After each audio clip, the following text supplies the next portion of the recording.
The views expressed and the opinions given by the individual host, guest, random reptoid, or chupacabra may not necessarily reflect those of AM 950 Radio, its affiliates, or its sponsors. Now, it's time to step into the unknown.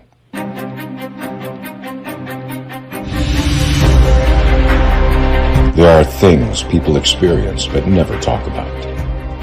A shadow moving in the corner, flickering of the lights, a disembodied voice. We invite you to talk with us. Share your story, share your experience. Because this isn't just your story, this is our story. This is GhostBox Radio with Greg Bakun. And this is GhostBox Radio on AM 950, where every night we talk about the paranormal, ufology, Bigfoot, and so much more. My name is Greg Bakun, and thank you very much for joining me today. You know, one of the things that I just, for some reason, I'm really excited about doing this nightly radio show is that you're inevitably going to be able to do one of these shows on a major milestone. And as this show goes out, it is the 60th anniversary of the assassination of John F. Kennedy.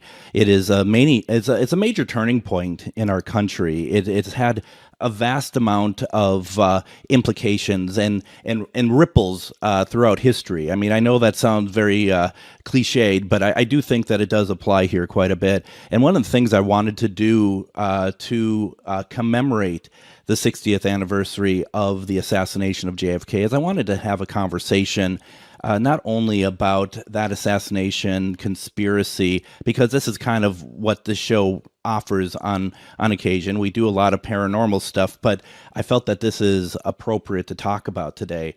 You know, the JFK assassination is a huge conspiracy, obviously, and there are many more conspiracy theories out there.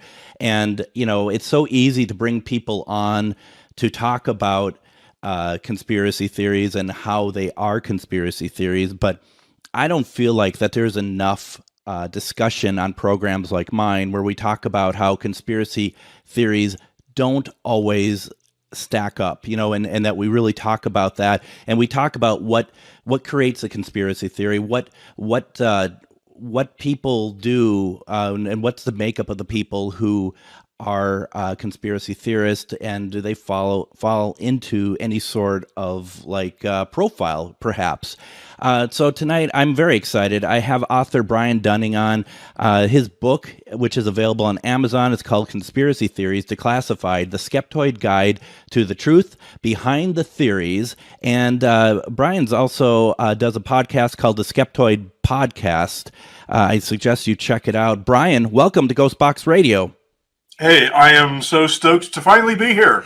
Right. I am too. I'm very happy that you're able to get me. And I'm supposed at this time of year, I mean, in general, you're a busy person, aren't you? I am kind of insanely way over busyfied, yes. I'm just kind of super busy. Yeah, no, I understand. But it's all doing fun stuff like this, so I do not complain. Absolutely. So, you know, during all this, I think it's interesting. And as you and I were talking prior to the program, that I do fall into some of the conspiracy theories, or at least I entertain them. And I do have to admit that the JFK one is one that I do entertain, because maybe there's something about it that just seems so mundane about one person who was able to take down such a prominent world leader with absolutely, you know, which I think maybe you won't agree, but I still think that there are just so many circumstances that led up to that moment. And, you know, reading your book, Conspiracies Declassified, it's not a huge entry in the book about the JFK conspiracy theories, basically because you're just like, hey, Lee Harvey Oswald, he follows a profile of what we would establish later on as somebody who is you know, falls into that category of a killer. Mentally he's in that area, and he did it. And that's really what it comes down to. I mean, yeah, really, basically.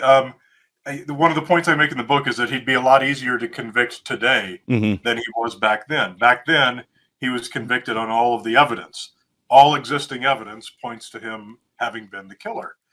But today we have profiling, which was, not even in its infancy back then. And if you look at the killings that we have today, mass shootings are the ones that usually make the news. Lee Harvey Oswald fits the exact profile of the mass shooting guys that we have today.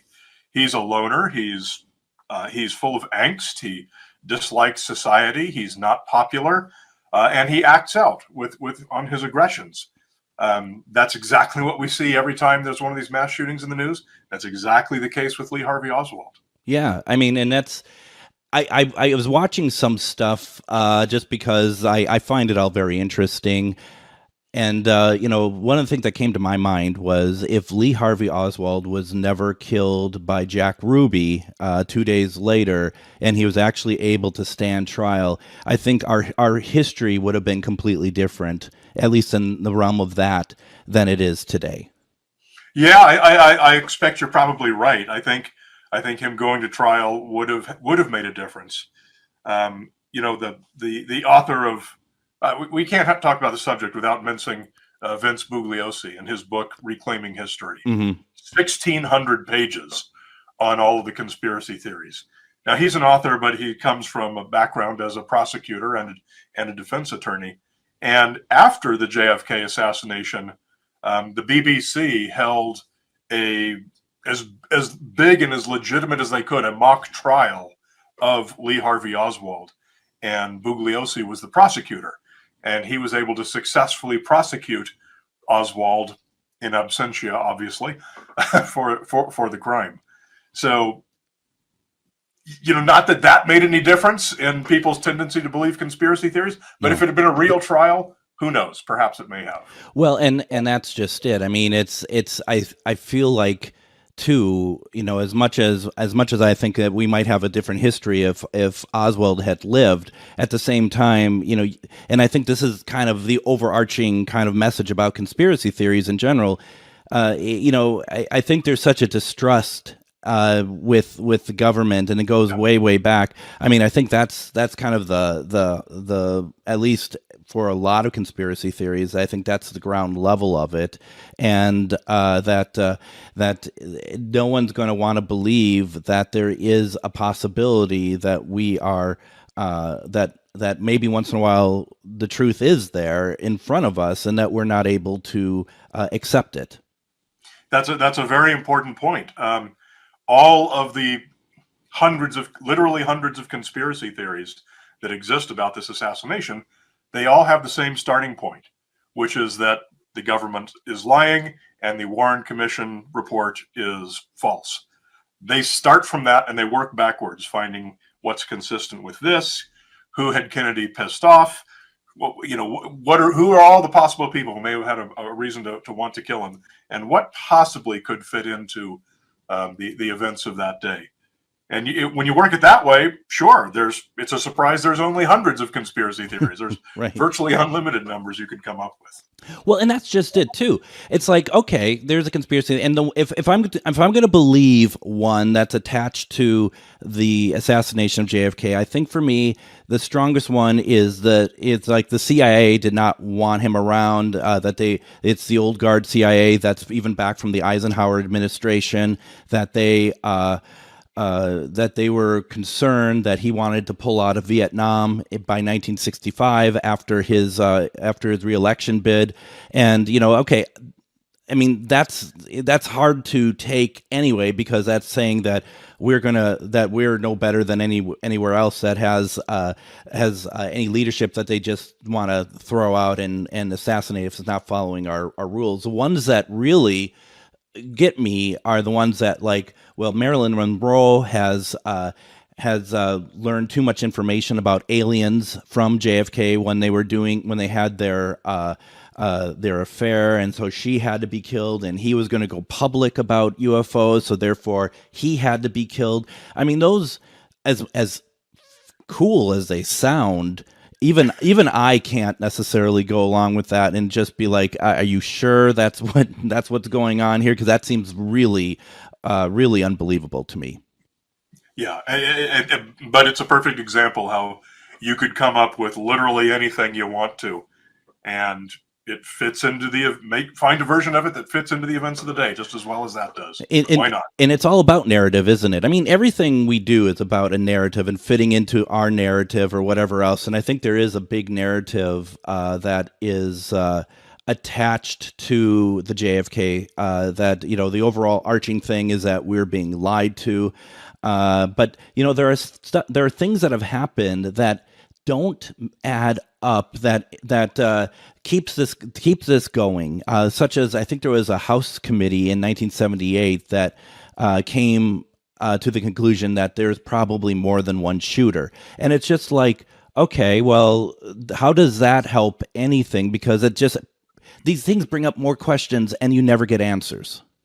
Yeah, well, there's also House committees now talking about aliens visiting the Earth. So there's FBI. There's literally an FBI file on Elvis sightings. I mean, you can't talk about the fact that some people in government have been persuaded of some unusual belief as evidence that unusual belief is true. But I mean, perhaps though, the idea of doing like a House congressional committees may not always be a bad thing, because at least it's giving some sort of visibility. So the people who that they really want some kind of answers, at least it gives some sort of like there's something being that something's being testified about it. Do you see it that way at all, or do you see it more as like adding fuel to a fire? No, I don't argue that having House committees is a bad thing, or having hearings is a bad thing. I mean, it's a wonderful and important thing that we have the ability to do that.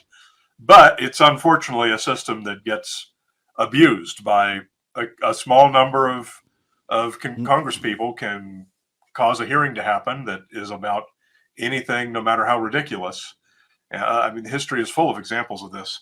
And the fact that such a hearing exists then communicates to the general public that, hey, the government thinks this is real. And that's not always the case. No, and so I'm going to be, I'm probably going to be fodder for your book in a sense, because there are some things I do believe, and I do believe that there are aliens. That's just my personal opinion. But what I don't like is the congressional hearings that is everything seems to try to weaponize something against someone else. And I think that those, and I don't know if you followed any of those at all, but I feel like those congressional hearings is all about weaponizing people who want to believe in UFOs against the government, as if, once again, there is something else that is being kept quiet from us. And I have to say, as a disclaimer, I'm not trying to say that everything that we hear is necessarily true from the government, but I also don't think that everything we hear is also a lie. I think that's just a very oversimplification of how life works, and I don't think that that's fair. Two statements that are definitely false is that everything is a lie and everything is true. It's easy to live life actually that way, isn't it? Especially, but I mean, it's funny you say that, because that's one of the most basic reasons that conspiracy theories exist, is that they take a large and complicated subject and they make it very small and easy to understand. Yeah.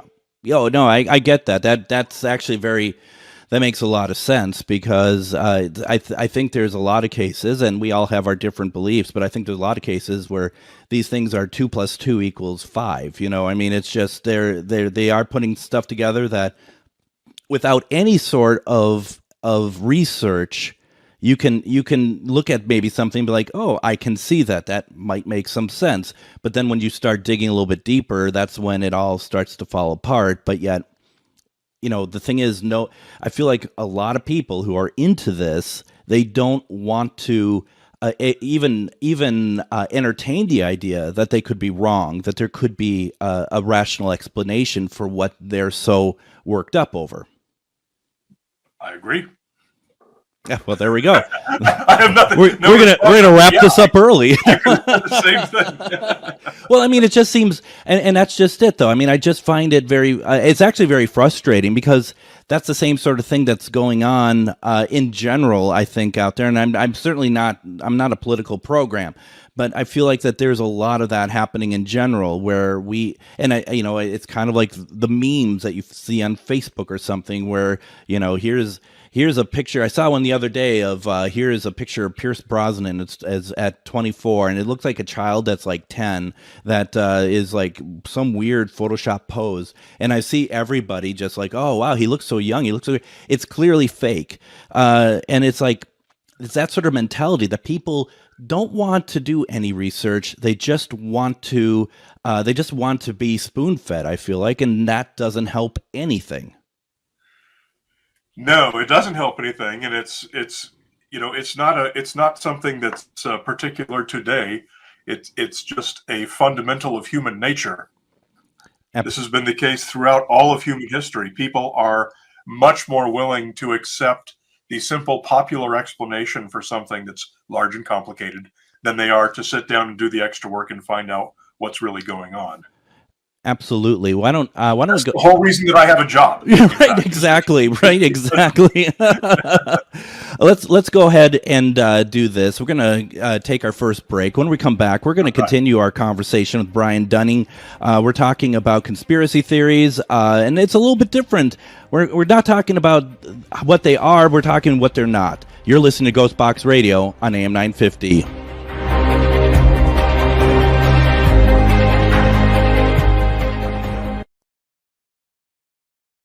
Have you ever met someone who not only can help you on a deep spiritual level, but also potentially change your life?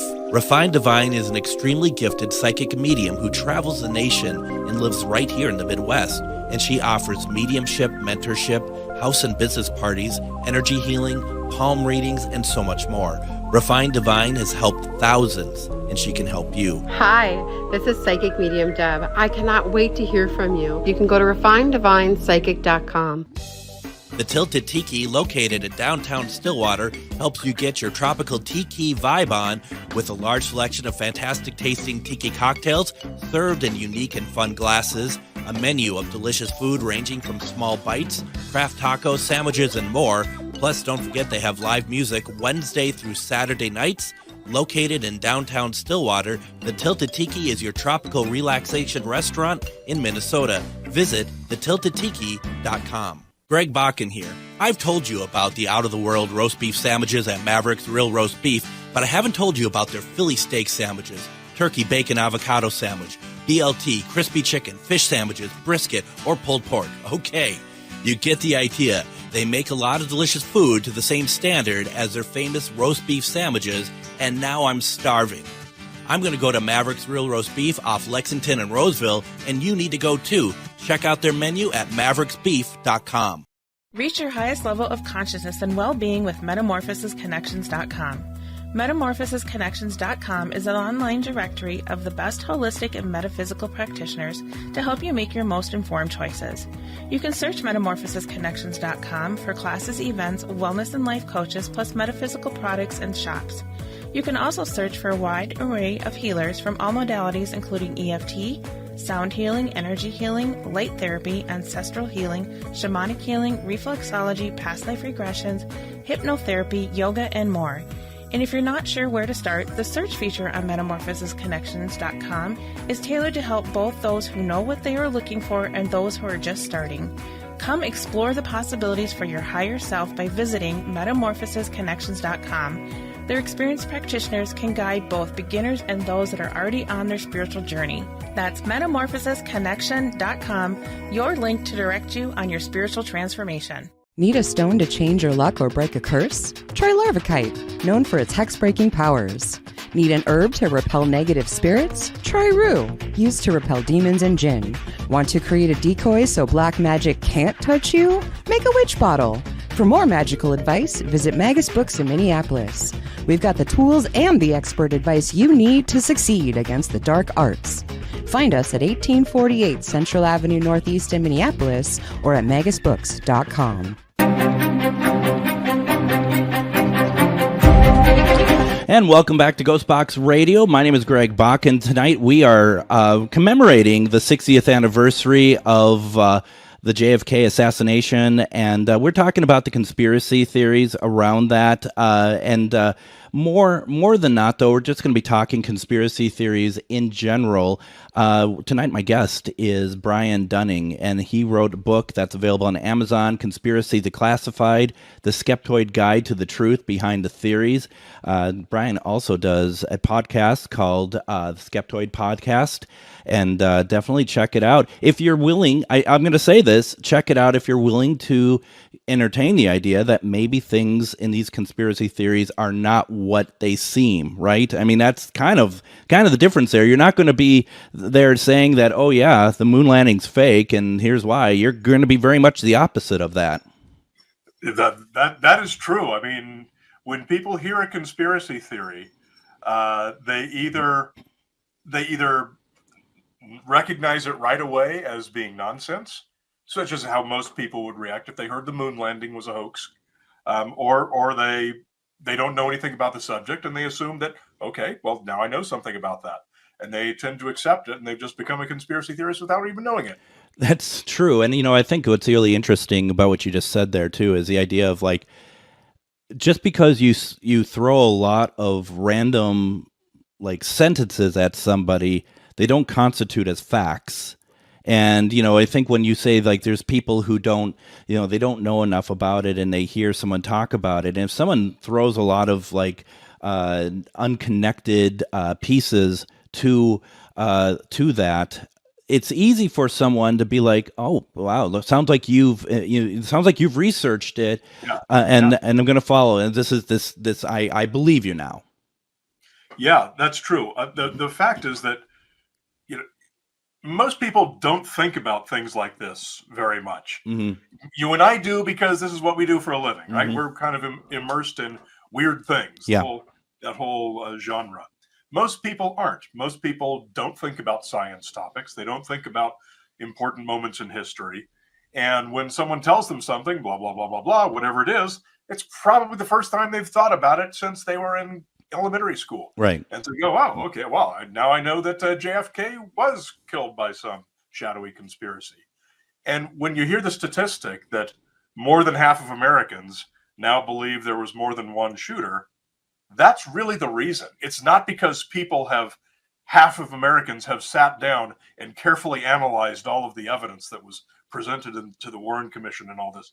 It's because they've just vaguely heard something, and that's all they know on the subject. Yeah. Yeah, no, absolutely, and that it's very true that I think that the majority of people may have an opinion on something that's a conspiracy theory, but they don't give it any real thought about it. Like they don't really care. If you randomly ask somebody on the street, do you think the JFK assassination, that there is more to it than Lee Harvey Oswald shooting the president, I'm sure probably most people would actually be like, maybe there might be more, but they don't, like you said, they're not going to go into it and really dig and read the books like some of us who are just interested in that genre. And I think that's a really good point. One of the ones that's in your book that I had to laugh about, being a big Beatles fan, is the Paul McCartney died in what, 1967 or whatever it was. Paul's dead, yeah. Paul's dead, and I forgot about that. To the point that Paul released a live album in the 90s called Paul is Live, because it was a live album. My gosh, I remember doing the research for that was such a deep dive. There was that Beatles fan magazine. What was it called? God, I can't remember what it's called. I was on eBay buying these old copies from the 1960s of this fan magazine. And I had this stack of them, and going through and reading all of these articles, this letter to the editor from a fan that heard Paul is dead and all this stuff, and reading the responses and all the articles. It was a crazy deep dive into some really obscure old stuff. I really like to think that no one thinks that anymore. Like, we've moved on, and I mean, first of all, congratulations to to John Ringo and George, if Paul did die, boy, did they luck out with finding someone who looked very much like him then, and also as talented, because out of the Beatles, that are, and especially still alive, Paul seems to have the upper hand with the popularity. So boy, just imagine. Whatever else you can say about Paul McCartney, he was a very, very rare musical genius. Right. So, I mean, of all the people to say that was killed and you have a doppelganger in his place, that's probably the toughest one to really believe, he doesn't switch in and out quite so easily, does he? Right. I just realized I said he was a musical genius. He's not a was, he's an is. Well, he's still around. Now people listening, they're like, he knows. He's part of the machine. Dunning just slipped. He let it out that he knows Paul was assassinated and replaced with a doppelganger. Right. Just like the fact that we know that JFK is still around. But I mean, hey, that's how it goes. This is kind of off topic. I don't know if you had seen this. Speaking of the JFK stuff, that and of course, because I'm just speaking off the top of my head, I'll get none of the facts right. But I was watching the CNN. They do the Sunday night. They do a kind of the inside story, and they did one on a man who basically led a cult over the JFK assassination. That he believed, it was like 5 years ago, that JFK was going to return in kind of the guise of Jesus Christ, and that he had thousands of people who followed him, who believed it, and they actually went to the spot of the assassination on the day that he believed that JFK was going to return. And might be news to you, he did not return. Spoiler alert: he is not alive. But it's just when those theories and those areas go into really bizarre areas, it's like, okay, you want to believe that it was an inside job, go for it. But when you start creating a cult from it, and it's just like, is this person, does he need mental help, or does he know exactly what he's doing? I just find it very fascinating. Yeah, I mean, I hadn't heard that one, by the way. That's wonderful. But it's wonderful. Yeah, I had heard the one that was popular among the QAnon community, that they believed JFK Jr., John, was still alive and was going to return to be Donald Trump's running mate. And I'm like, you guys know that he was a lifelong Democrat, right? If he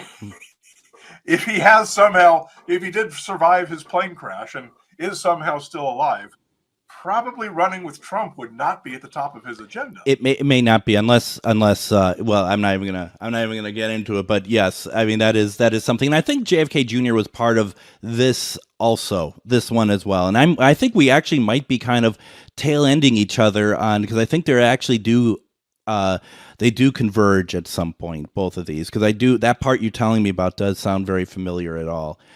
There is one conspiracy theory that I'm sure it's in the book, but I didn't look, because I absolutely refuse to even entertain the idea that this could possibly be an inside job, a conspiracy theory, any of that, and that is 9/11.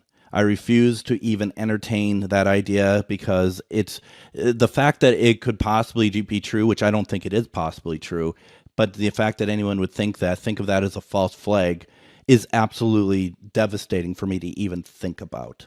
Yeah, the interesting thing about that is, when I was working with the publisher to come up with, originally there were going to be 50 conspiracy theories. There's a few more than that in the book, but originally it was supposed to be a book about 50 popular conspiracy theories.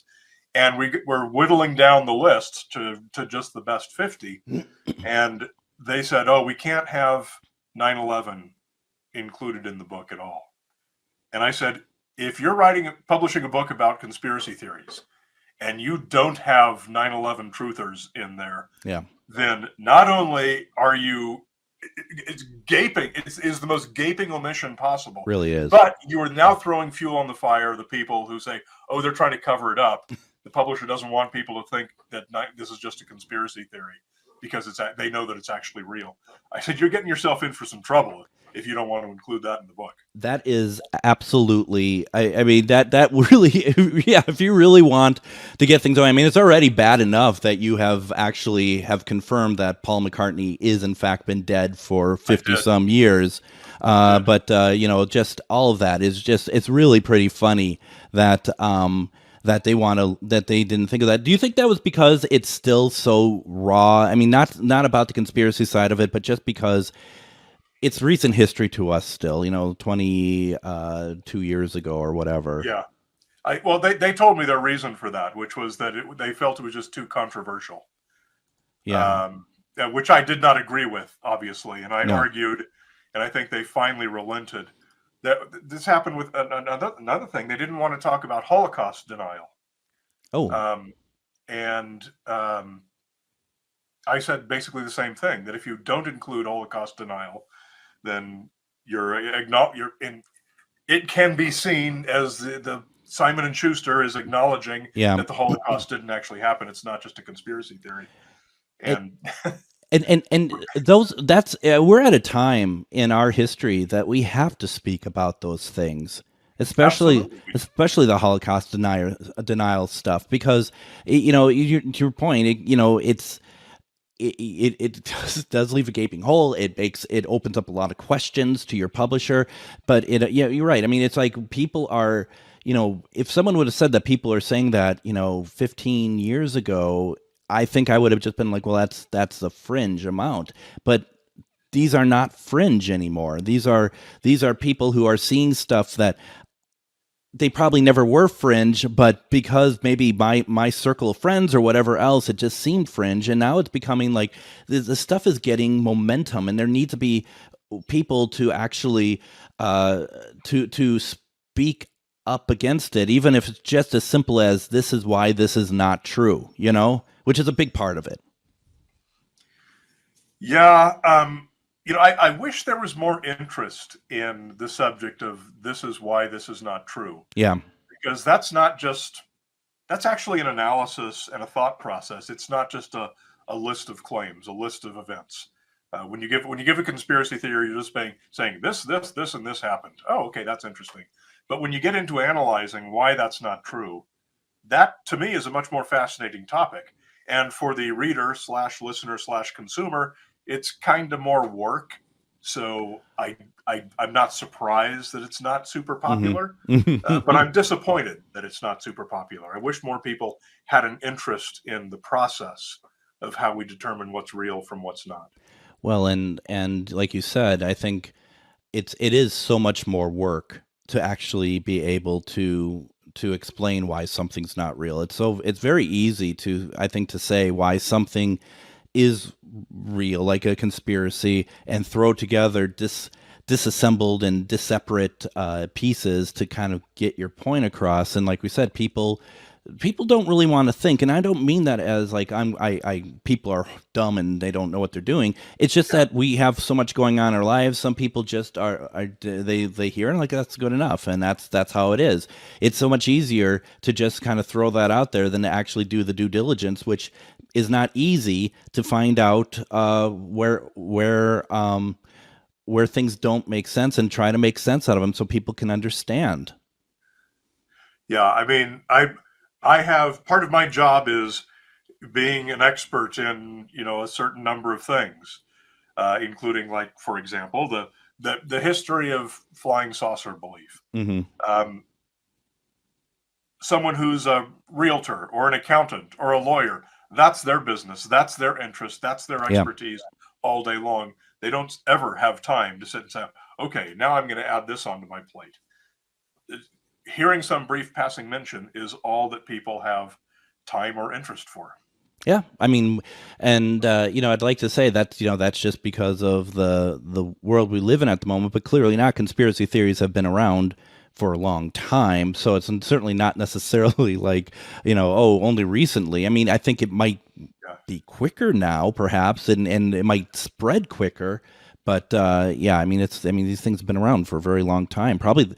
Do you know what the first conspiracy theory is? And I don't mean to put you on the spot. Nobody does. I mean, you can go back to You can go back to the plague, for example. Sure. In the 1200s, 1300s, whenever the plague was happening in Europe, and you read what the conspiracy theories were then, and they're identical to the COVID-19 conspiracy theories that we have today.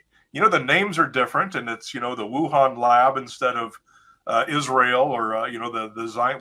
But they were blaming the Jews for the plague, and the evidence that they were presenting and everything. It was so similar to COVID-19 today.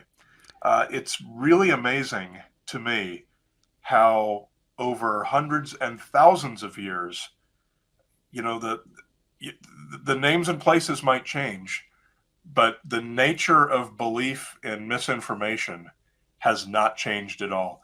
Human nature's desire, their thirst for information, regardless of its accuracy, that confirms their pre-existing worldview, that has never changed. I don't expect it ever will, which is sad. But yeah, the first conspiracy theory, when was the first person? Right. That's probably what it was. Right. That, like it goes back to dinosaurs or something, right? Something to do with the Thagomizer. Why don't we go ahead and do this? Let's go ahead and take our next break. When we come back, we're going to talk more about conspiracy theories. Also want to talk about the Skeptoid podcast and other things that Brian has going on. You're listening to GhostBox Radio on AM 950.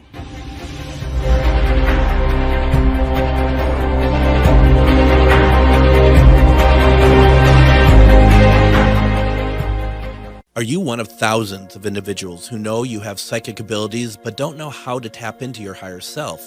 Refined Divine is an extremely gifted psychic medium who offers classes that can help you reach your goals. Refined Divine holds classes Monday and Thursday at her 2 locations and via Zoom. Classes consist of manifestation, learning psychic abilities, shadow work, and healing trauma. Refined Divine has helped thousands, and she can help you. This is Psychic Medium Deb. You can go to refineddivinepsychic.com. Greg Bakun here. Like you, I love good, fresh, delicious food. So I want to tell you about this treasure in Roseville called Maverick's Real Roast Beef. Maverick's has the best roast beef sandwiches I've ever had. Made fresh every order. Add fries or onion rings dropped in the fryer when ordered, and you have a winning combination. Maverick's Real Roast Beef has a lot more than roast beef, so check out their website, mavericksbeef.com, or check out their restaurant on Lexington in Roseville. Did you know that spiritual awakening is not all love and light? Surprise! Inner demons, ego deaths, and tower moments are on the horizon. But while life might hand you some harsh lessons, we've got the antidote to soothe your weary soul. Why not try a dragon's blood bath? Or schedule a Reiki aura repair? With books, herbs, talismans, candles, and more, we put the Shazam in shadow work. Visit Magus Books at 1848 Central Avenue Northeast in Minneapolis or magusbooks.com. The Tilted Tiki, located in downtown Stillwater, helps you get your tropical tiki vibe on with a large selection of fantastic tasting tiki cocktails served in unique and fun glasses, a menu of delicious food ranging from small bites, craft tacos, sandwiches, and more. Plus, don't forget they have live music Wednesday through Saturday nights. Located in downtown Stillwater, the Tilted Tiki is your tropical relaxation restaurant in Minnesota. Visit thetiltedtiki.com. And welcome back to GhostBox Radio on AM 950. My name is Greg Bakun. Thank you very much for joining me. Don't forget to join us tomorrow. We're going to have on my friends Robert and Mike, and we are talking about today we're talking about the 60th anniversary of the JFK assassination. Tomorrow we're talking about the 60th anniversary of one of my favorite television shows, Doctor Who. It celebrates it. It was November 23rd that the very first episode aired. They actually had to repeat the very first episode of Doctor Who the following week because no one was paying attention because of all the coverage of the JFK assassination. So it's one of my favorite shows. I consider Doctor Who to kind of be the history of television because it's wrap through all the eras of how television was made. So it'll be a fun conversation, and I look forward to celebrating a show that I love very much. But we are having a fantastic conversation with Brian Dunning, the author of Conspiracies, Declassified, The Skeptoid Guide to the Truth Behind the Theories. That book is available on Amazon, and I picked it up, and I'm enjoying it. It's really well researched, and it covers off on a lot of different topics. And Brian, your Skeptoid podcast, how often do you release new episodes? So yeah, that's kind of my main gig.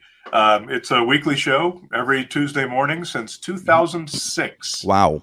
And yes, that's 17 years of doing a podcast, which is insane.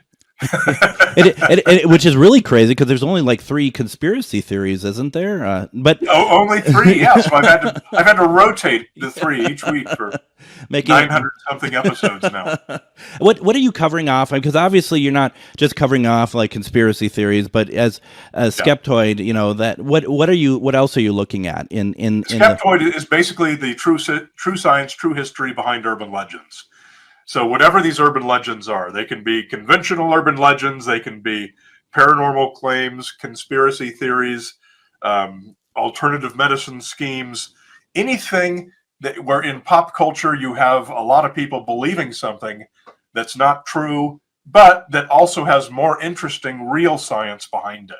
So it's not a debunking show. Yeah. I mean, often it's necessary to point out, hey, Bigfoot is not real because of this, but here is the more interesting reasons why we know that and what's really cool about that. Mm-hmm, so I try to make it an inherently positive show, not an inherently negative show, which is an easy trap to fall into if you're addressing urban legends. It is. It's tough because I mean I think that, you know, and I've certainly put myself in here as well. A lot of my listenership, they listen because they do believe in a lot of this type of thing. But I also urge people to get out of your comfort zone and pick up the book or listen to the podcast.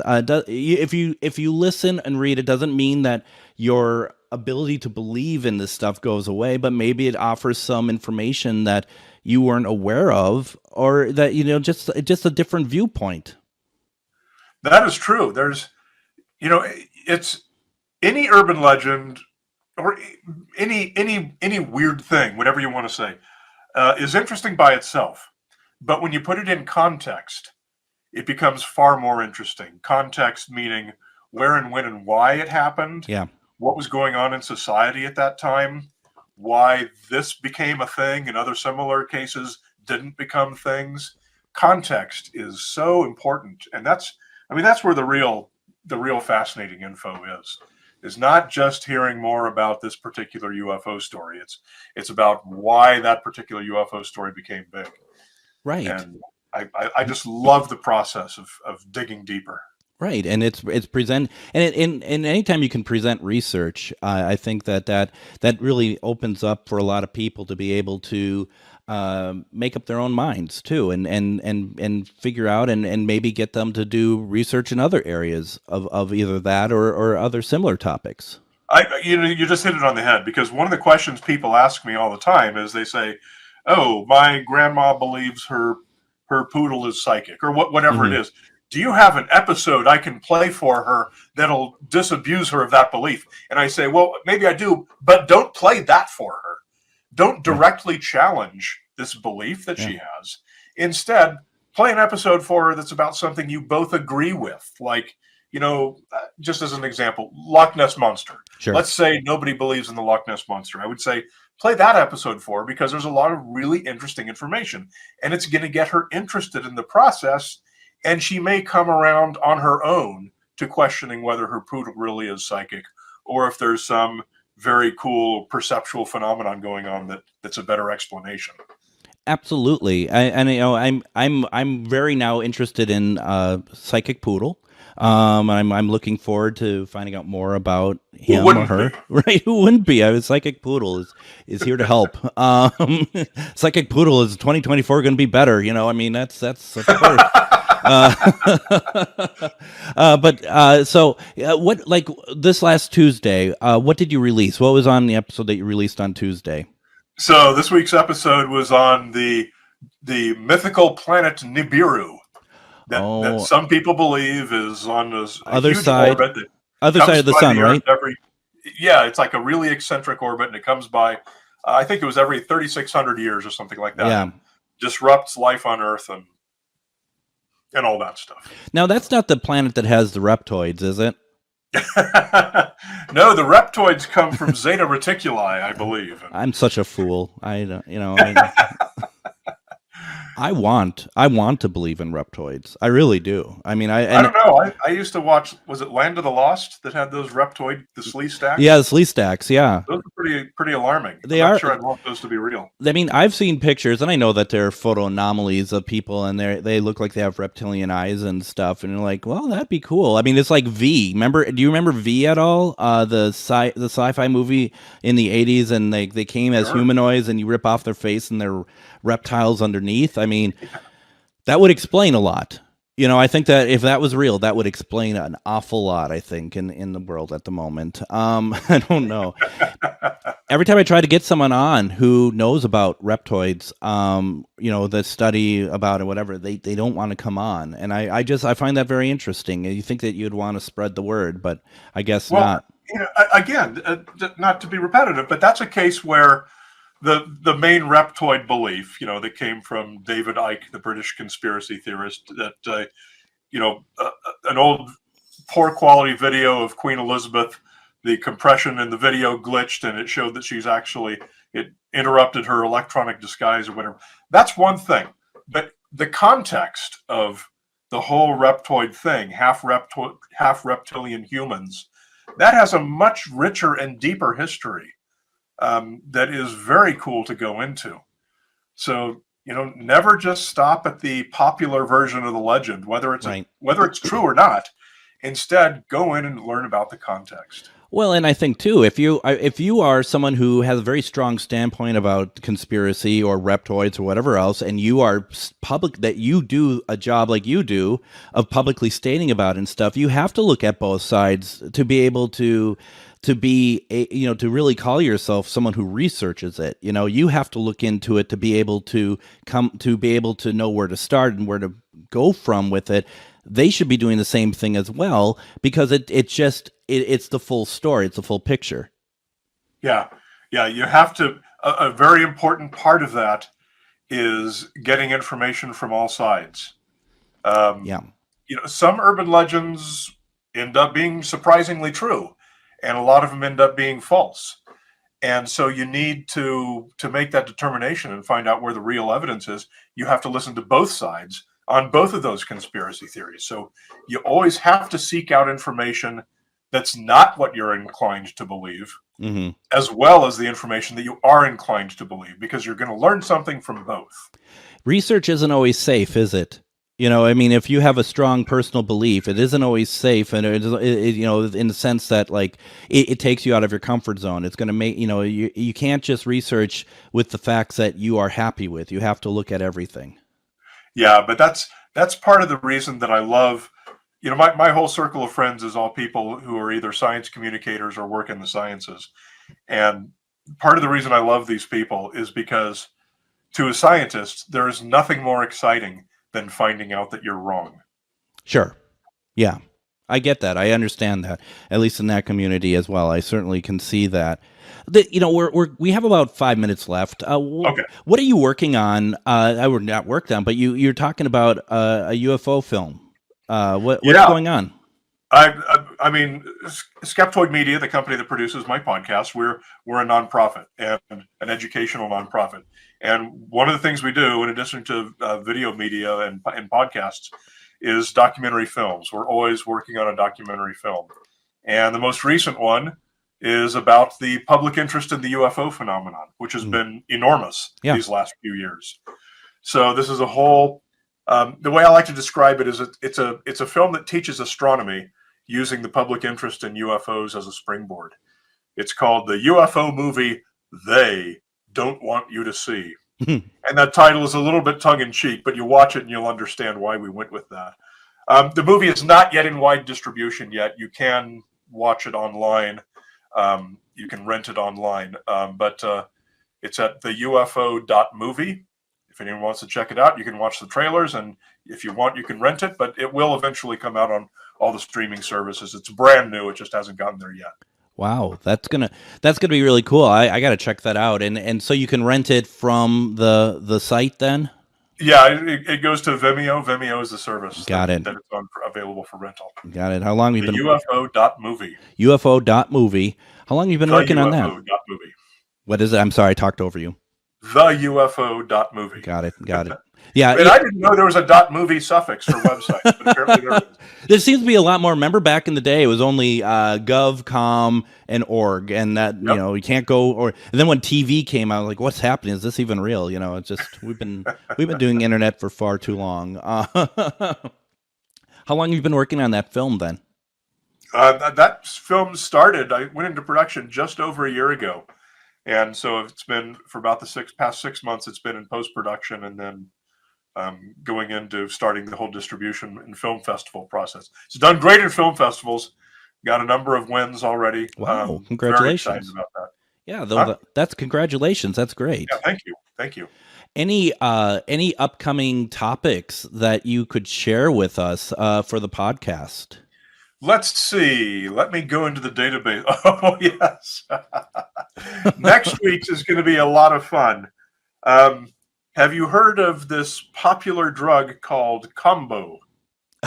No, but tell me more. Do I have to worry about FCC with this? I don't think so. This is a totally unregulated substance. What is it? So it comes from Brazil. It's actually Kumbo or something like that. I can't quite pronounce it, but it is tree frog poison. So they scrape the poison off of tree frogs, and then you burn your skin and you spread some of this paste into the burns, and you will then go into projectile vomiting and uncontrollable diarrhea for an hour. And the benefits of this would be what now? None, unless you enjoy that particular process. And so it's extremely popular among certain demographics like Silicon Valley people.